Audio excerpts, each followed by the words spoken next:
गुरुर्विष्णु गुरुर्देवो महेश्वरा गुरुर्साक्षात् परम ब्रह्म तस्मै श्री गुरुवे नमः। प्यारे सज्जनों, अपनी महत्ता के कारण ही गुरु को ईश्वर से भी ऊंचा पद दिया गया है। गुरु को ही ईश्वर के विभिन्न रूपों ब्रह्मा, विष्णु और महेश के रूप में स्वीकार किया गया है। गुरु को ब्रह्मा कहा गया है क्योंकि वो शिष्य को बनाता है, नव जन्म देता है। गुरु विष्णु भी है क्योंकि वो शिष्य की रक्षा करते हैं। गुरु साक्षात महेश्वर भी है क्योंकि वो शिष्य के सभी दोषों का संहार भी करते हैं। परम संत श्री कबीर साहब जी फरमाते हैं कि हरि रूठे गुरु शरण है, गुरु रूठे नहीं ठोर। अर्थात भगवान के रूठने पर तो गुरु की शरण रक्षा कर सकते हैं, लेकिन गुरु के रूठने पर कहीं भी शरण मिलना संभव नहीं है। इसलिए सारी सृष्टि में गुरु से बढ़ करके और कुछ नहीं है। प्यारे सज्जनों, जब बादशाह औरंगजेब के बुलावे पर सदगुरु तेग बहादुर जी महाराज जी जब दिल्ली पहुंचे तो औरंगजेब के कहने पर सदगुरु को उस हवेली में रखा गया जहां पर एक बहुत ही भयानक प्रेत रहता था। कोई भी व्यक्ति जो उस हवेली में जाता था तब वो प्रेत उसको मार देता था। तो बादशाह की आज्ञा लेकर के पहरेदार सदगुरु महाराज जी को भी उसी हवेली में ले गए और चारों दिशाओं में पहरेदारों को बैठा दिया। जो सेवक गुरु जी के साथ आए थे वो भी सभी बाहर बैठा दिए गए। उधर औरंगजेब सोचने लगा अब वो प्रेत गुरु जी को मार देगा। औरंगजेब के वजीर कहने लगे कि महाराज आपने ये बहुत ही अच्छा तरीका अपनाया और स्वयं मारने के बिना ही गुरु को वो प्रेत मार देगा, और नहीं तो डर के कारण वो मुसलमान हो जाएंगे। उधर हवेली के चारों तरफ पहरेदार खड़े थे और सदगुरु महाराज जी हवेली के अंदर विराजमान थे। जब रोशनी खत्म हो गई, अंधेरा छा गया, तब वो प्रेत उस हवेली के अंदर आया। वो महाभयानक प्रेत गुरु जी के सामने प्रकट हुआ। जब उसने सदगुरु महाराज जी को अपने सामने देखा तो उनके तेज से बहुत प्रभावित हुआ। उसने अपने हाथ जोड़े और गुरु जी के चरणों में नमस्कार की और बड़ी ही विनीत स्वर में कहा कि हे गुरु जी, आपका यहाँ पर वास हुआ है, आपने मुझे अपने दर्शन दिए हैं, मैं आज धन्य हो गया। आज से आप मुझे अपना सेवक जाने और मुझे आदेश करें। जल को छूने की मुझे शक्ति नहीं है। अगर मैं आपके लिए भोजन लेकर के आऊं तो मुझे पता नहीं कि आप मेरे हाथों का भोजन ग्रहण करेंगे या नहीं। यहाँ पर जो भी आपका दोषी है, आप जैसा हुक्म करो मैं उसको मार देता हूँ। उसको पकड़कर नगर से दूर ले जा करके फेंक दूंगा। उसको इस तरह से मार दूंगा कि कोई भी जान नहीं पाएगा। उसके बच्चे, उसके पूरे परिवार को खत्म कर दूंगा। उसके घर को जड़ से उखाड़ दूंगा। आप जी की जैसी आज्ञा हो मैं ये सब कुछ कर सकता हूँ। उस प्रेत की बातें सुनकर के सदगुरु महाराज जी ने फरमाया कि हमने किसी को भी अपना दुश्मन नहीं माना है। किसी को मारना उचित नहीं, क्योंकि सभी जीव अपने अपने भाग्यों के कारण हैं। सब कुछ करने कराने वाला परमेश्वर है। उसके आगे ये बेचारा जीव क्या है। परमेश्वर ही सभी को मारता है और उसकी रक्षा भी करता है। इसलिए शांत होकर के रहो। ये सुनकर के वो प्रेत सोचने लगा कि गुरु जी का यहाँ पर वास हुआ है, ये मेरे लिए एक मौका है। अब मैं इनकी कोई सेवा करूं, तभी मेरा काम सफल हो सकता है। ये सोचकर वो प्रेत अंतर्ध्यान हो गया।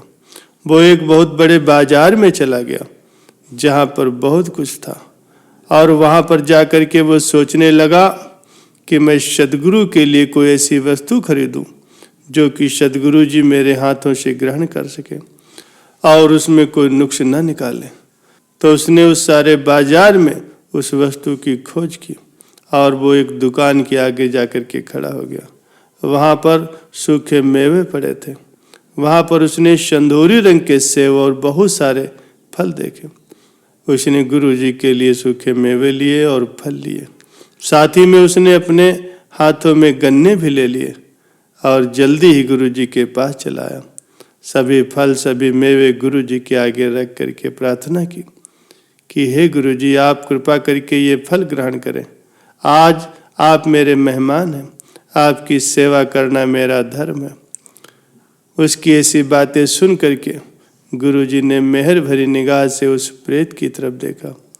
गुरुजी ने उसको निमाड़ा जान करके उसकी भेंट स्वीकार की और हाथ में कुछ मेवे ले लिए और फिर गुरुजी गन्ने चूसने लगे। गुरुजी ने गन्ने के छिलके कुछ आगे फेंके, कुछ हवेली के बाहर फेंके।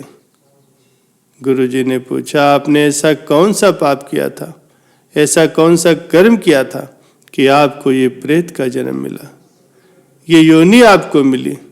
उस प्रेत ने हाथ जोड़ के गुरुजी के आगे विनती की, प्रभु, मैंने ये शरीर किसी अन्य कर्म करने के कारण पाया। उस प्रेत ने बताया कि हमारे परिवार में एक बहुत बड़ा झगड़ा पैदा हो गया था। उसमें परिवार का हर सदस्य ये कहने लग गया था कि ये सभी जमीन जायदाद मेरी है। उस समय मैंने एक गलत काम करके सभी के अंदर एक भ्रम पैदा कर दिया और वो मुकदमा जीत लिया। मैं उस समय मन में ये सोच रहा था कि ये कुछ भी गलत नहीं है, लेकिन मुझे उस पाप के कारण ही ये योनि मिली। इस योनि में मुझे बहुत ही ज़्यादा दुख मिला है। हे गुरुजी, आप मेरे ऊपर दया करें, मुझे इस योनि से मुक्ति दिलाएं। ये सुनकर के सद्गुरु ने श्री मुख से वचन फरमाया कि नीचे जो छिलके पड़े हैं इनको प्रेम से स्वीकार करो और जो आपने मेरी सेवा की है उसका फल लो। इस भयानक योनि से छुटकारा पाओ। ये सुन करके वो उस प्रेत ने उन छिलकों को प्रसाद जान करके ग्रहण किया और बड़े ही आनंद पूर्वक उस योनि से छुटकारा पाया और जन्म मरण से मुक्त हो गया। इसके बाद गुरुजी ने अपने नेत्र बंद कर लिए और लेट गए। उस समय सद्गुरु ने गन्ने के जो छिलके हवेली के बाहर फेंके थे, पास में ही बैठे एक शिष्य ने उस छिलके को उठा लिया और सद्गुरु द्वारा चूसे हुए गन्ने का छिलका अपने मुंह में डाल लिया। जब वो छिलका चूसने लगा तो उसे बहुत ही आनंददायक स्वाद प्राप्त हुआ। उसे बहुत ही आनंद आया। सद्गुरु द्वारा फेंके गए उस गन्ने के छिलकों को ग्रहण करके वो बहुत ही शक्तिशाली हो गया। उसे इस बात का अहंकार हो गया। वो सोचने लगा कि मेरे मुकाबले का यहाँ पर कोई नहीं है। इसी तरह धीरे धीरे सूरज चढ़ाया, अंधेरा खत्म हो गया। उस समय सद्गुरु महाराज जी बड़ी ही शांति के साथ विराजमान थे। तो वहाँ पर कुछ सैनिक सद्गुरु के पास आए। उन्होंने देखा कि प्रेत ने इनका कुछ नहीं बिगाड़ा और ये बड़े ही आराम से बैठे। जब सद्गुरु हवेली के बाहर निकले तो उनके जो शिष्य थे उनसे मिलने के लिए आए। उन्होंने सद्गुरु के चरणों में अपना सिर रख करके उन्हें नमस्कार किया। छिलके उठाए थे, दोनों हाथ जोड़ करके बोला, गुरुजी, आपने इतने दुख क्यों सहन किए? आप एक बार मुझे हुक्म करें, मैं हर तरह से समर्थ हूँ। मैं जो चाहूँ कर सकता हूँ। हर किसी रूप में आप इसे देख सकते हैं। मैं आपके हुक्म से तुर्क बादशाह समेत सभी तुर्कों को मार दूंगा, यहाँ तक कि इनकी संतानें भी नहीं बच पाएंगी। दिल्ली और लाहौर में जहाँ पर भी तुर्कों का बहुत जोर है, मैं उन सभी को खत्म कर दूंगा। मेरे पास इस समय बहुत सारी शक्तियाँ हैं। कृपया आप मुझे वचन कहें। ये दोषी तुर्क आपका अपमान करते हैं। आपके चारों तरफ इनके आदमी लगे हुए, ये आपको दुख देना चाहते हैं। ये दोषी तुर्क आपका अपमान नहीं कर पाएंगे। मैं इन्हें ऐसी सजा दूंगा कि आपके चरणों में आकर के गिरेंगे। ये सुनकर के सद्गुरु महाराज जी मुस्कुरा उठे और उस व्यक्ति का हाथ पकड़ा। सद्गुरु ने हल्का सा उस हाथ को दबाया जो उस शिष्य के अंदर शक्ति पैदा हुई थी वो सारी खींच ली। उसकी देह फिर उसी तरह से खाली हो गई। उसने अपने अंदर जाना कि वो फिर खाली हो गया। पहले वाली शक्ति उसके अंदर नहीं रही। वो पश्चाताप करता हुआ दुख महसूस कर रहा था, सोच रहा था कि मेरे साथ क्या हो गया। वो बड़ी ही विनीत भाव से सदगुरु महाराज जी की ओर देखने लगा और बोला, आप सभी तरह से समर्थ हो, आप संसार के पालनहार हो और नाश करने वाले भी। आप जो चाहो वो कर सकते हो। मैंने आपके बड़े प्रताप की महिमा नहीं जानी और अपने आप को जताने लग गया था। हे गुरु जी, आपकी कृपा से मेरे अंदर बड़ी शक्ति प्रवेश कर गई थी। मैंने सभी बातें सच्ची कही थी, लेकिन जब आपने मेरी बाजू पकड़ी तब से मैं कंगाल हो गया हूँ। मेरे अंदर कोई भी शक्ति नहीं रही। मेरे अंदर जो भी जोर था वो सारा खत्म हो गया। अब आप जैसा चाहते हैं वैसा करें। ये सुनकर के सदगुरु महाराज जी उस शिष्य को समझाने लगे कि तूने सिख धर्म को अच्छी तरह से निभाया। फिर तुर्कों के इस बुरे व्यवहार को देखकर मन में सोच विचार करने लगा। फिर तूने हमारे ऊपर शक किया कि गुरुजी समर्थवान है या नहीं, इसलिए हमने आपकी तरफ गन्ने के छिलकों को फेंका था। आपने गन्ने का स्वाद देखने के लिए मन में इच्छा धारण की और हमारे जूठे छिलके मुंह में डाल लिए, जिसके कारण तेरे अंदर वो शक्ति आ गए थे। लेकिन आपने उस शक्ति को विवेक शक्ति समझा ही नहीं। ये सुन करके उस शिष्य ने सदगुरु के आगे विनती की और बोला, है प्रभु जी, आप अपनी लीला खुद ही जानते हो। आपके साथ इन तुर्कों का जो व्यवहार है वो मुझसे देखा नहीं जाता। इसलिए अगर आपके पास आकर के मैंने ये सब कहा है तो हे गुरु जी मुझे माफ कर दें। हम नादान हैं, अनजान हैं, फिर ऐसी बातें मैं कभी नहीं करूँगा।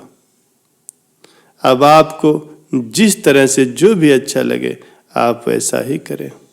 प्यारे सज्जनों, सदगुरु महाराज जी ने उस शिष्य को माफ कर दिया और भक्ति धन से माला माल कर दिया।